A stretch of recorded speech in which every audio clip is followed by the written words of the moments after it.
why you discriminate, why you stop me? I am only attending. You should be happy for that.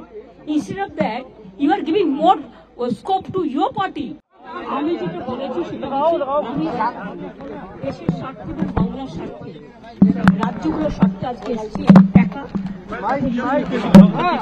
কিন্তু আপনাদের পরিষ্কারভাবে বলছি, আপনারা বাজেটে আমাদের বঞ্চনা করেছেন, আপনারা বাংলার সমস্ত উন্নয়নের প্রজেক্ট বন্ধ করে দিয়েছেন, আপনারা বিরোধী দলের কোনো রাজ্যকে কোনো সুযোগ দেন না, এবং আপনারা আমাদের 3 বছর ধরে 100 দিনের কাজ বন্ধ, প্রধানমন্ত্রী আবাস যোজনা বন্ধ, রুরাল রোড যোজনা বন্ধ, সমস্ত কিছু বন্ধ করে রেখেছেন, এমনকি ফুড সাবসিডি পর্যন্ত দেননি। আমরা 1,71,000 কোটি টাকা পাই লাস্ট ইয়ার পর্যন্ত, এই বাজেটেও কিছু নেই, শুধু জিরো। এইটুকু বলার সাথে সাথে আমার মাইকটা স্টপ করে দিয়েছে। আমি বললাম, why you discriminate, why you stop me? I am only attending. You should be happy for that. Instead of that, you are giving more scope to your party, your government, and you only me on behalf of opposition, only I am there, and you stop my mic. আপনি আমার mic বন্ধ করে দিচ্ছেন। আপনাদের এই বঞ্চনা আমি মানি না, তাই মনে রাখবেন আমি চললাম।